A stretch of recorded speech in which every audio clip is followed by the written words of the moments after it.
नहमदुहु व नुसल्ली अला रसूलिहिल करीम अम्मा बाद फ़अऊज़ु बिल्लाहि मिनश शैतानिर रजीम बिस्मिल्लाहिर रहमानिर रहीम अल्लाहुम्मा सल्ली अला सय्यिदिना मुहम्मदिन नबिय्यिल उम्मी व अला आलिहि व बारिक वसल्लम। शुरू अल्लाह के नाम से जो बड़ा मेहरबान और निहायत रहम करने वाला है। हमारे चैनल की तरफ से तमाम सुनने वालों को अस्सलामु अलैकुम वरहमतुल्लाहि वबरकातुहू। उम्मीद करते हैं कि तमाम सुनने वाले बहन भाई खैर व आफियत से होंगे। तो आज एक नए वजीफ़े के साथ आपकी खिदमत में हाजिर हैं।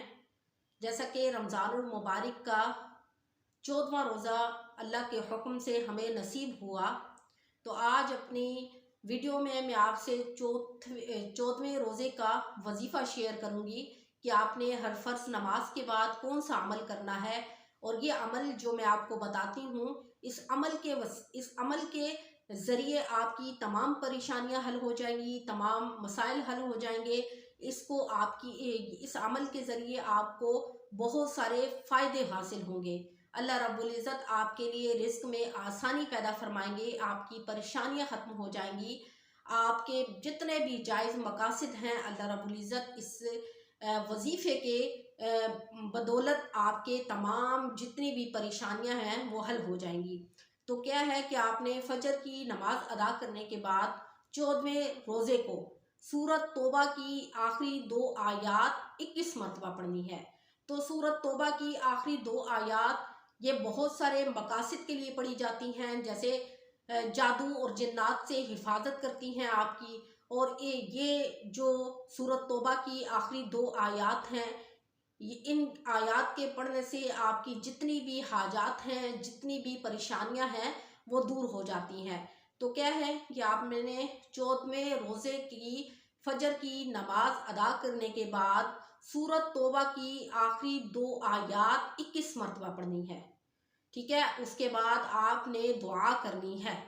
लक़द जाअकुम रसूलुम मिन अनफुसिकुम अज़ीज़ुन अलैहि मा अनित्तुम हरीसुन अलैकुम बिल मुमिनीना रऊफ़ुर रहीम फ़इन तवल्लौ फ़कुल हस्बियल्लाहु ला इलाहा इल्ला हुवा अलैहि तवक्कलतु व हुवा रब्बुल अर्शिल अज़ीम।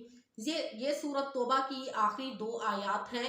आपने रमज़ानुल मुबारक के 14वें रोज़े को फजर की नमाज अदा करने के बाद सूरत तौबा की आखिरी 2 आयात आपने 21 मरतबा पढ़नी है। और ज़ोहर की नमाज अदा करने के बाद आपने सूरत फातिहा आपने 40 मरतबा पढ़नी है।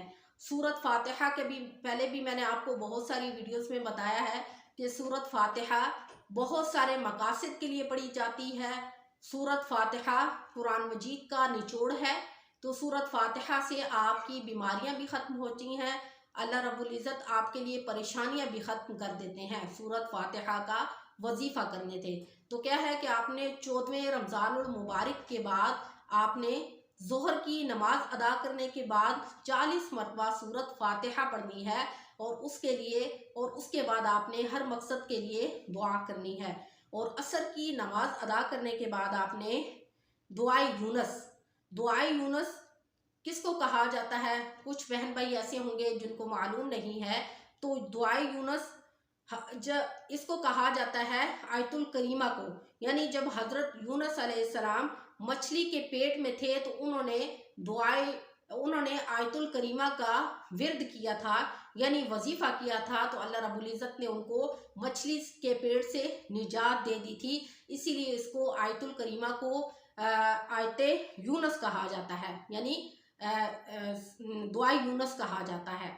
आयतुल करीमा का दूसरा नाम दुआए यूनुस है। यानी हज़रत यूनुस अलैहिस्सलाम ने इस आयतुल करीमा को मछली के पेट में पड़ा था, और इस आयतुल करीमा की बदौलत अल्लाह रब्बुल इज़्ज़त ने उनको मछली के पेट से निजात दे दी थी।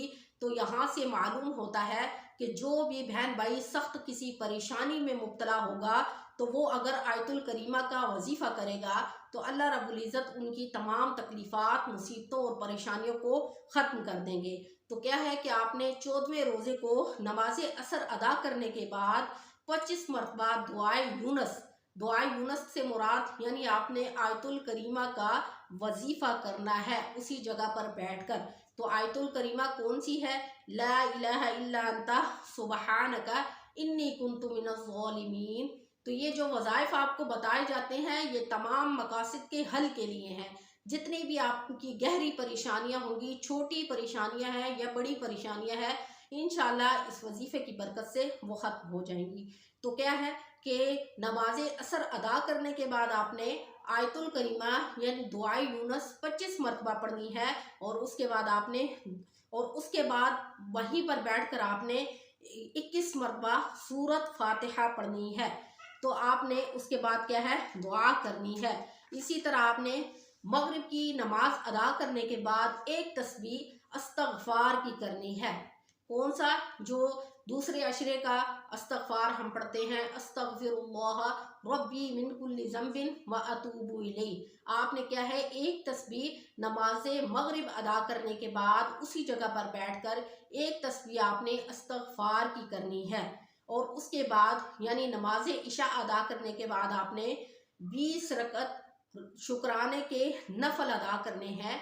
यानी अगर आप 20 मरतबा शुक्राने का नफल नहीं अदा कर सकते तो आप 4 रकत, 8 रकत, 12 रकत या जितनी आप ताकत रखते हैं, अपनी ताकत के बाकदर आप नवाफिल अदा करें इशा की नमाज अदा करने के बाद। और फिर उसके बाद वहीं पर बैठकर आपने 11 मरतबा सूरत इखलास पढ़नी है, और उसके बाद आपने दुआ करनी है।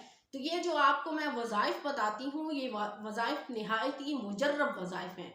इनके ज़रिए अल्लाह रब्बुल इज़्ज़त आपकी जितनी भी परेशानियां हैं उनको हल फरमा देते हैं। तो लिहाजा इन वज़ाइफ पर गौर और फ़िक्र किया करें ताकि अल्लाह रब्बुल इज़्ज़त आपकी दिल पर जो जंग चढ़ जाता है इंसान ज़िक्रुल्लाह ना करने की वजह से, वो इन वज़ाइफ के ज़रिए जंग धुल जाता है और इंसान का दिल अल्लाह की तरफ माइल होना शुरू हो जाता है, अल्लाह के करीब होना शुरू हो जाता है। कोशिश करें कि जो भी वजीफ़ा बताया जाए उसको अमल में लाया करें। ये छोटे छोटे अमल जो होते हैं ये इंसान की ज़िंदगी में अहम किरदार अदा करते हैं, यानी इंसान की ज़िंदगी को तब्दीली की तरफ ले आते हैं। इन वज़ाइफ के ज़रिए बहुत बड़े बड़े लोगों की ज़िंदगियाँ तब्दील हो जाती हैं, वो अल्लाह के करीब हो जाते हैं, अल्लाह का कुर्ब हासिल हो जाता है, दीन की तरफ चढ़ पड़ते हैं। तो कोशिश किया करें कि अपनी ज़िंदगी की मसरूफ़ियत में से थोड़ा सा टाइम इन कामों के लिए निकाला करें, क्योंकि इंसान की ज़िंदगी का असल मकसद तो अल्लाह की इबादत है। तो हमें जो असल मकसद है उसको भी लेकर चलना है और दुनिया को भी लेकर चलना है। तो इसलिए थोड़ा सा वक्त निकाला करें इन वज़ाइफ के लिए। वज़ाइफ के ज़रिए एक तो इंसान का दिल साफ़ होता है, गुनाहों से पाक होता है, और फिर जब हम अल्लाह से दुआ मांगते हैं तो इन वज़ाइफ के ज़रिए अल्लाह हमारी दुआओं को कबूल फरमाते हैं। तो आज का वजीफ़ा 14वें रमज़ान मुबारक के साथ ख़ास था। इंशाअल्लाह नेक्स्ट वजीफ़े के साथ आपकी खिदमत में हाजिर होंगे। व आखिरु दावाना अनिल हम्दुलिल्लाहि रब्बिल आलमीन। अस्सलामु अलैकुम व रहमतुल्लाहि व बरकातुहू।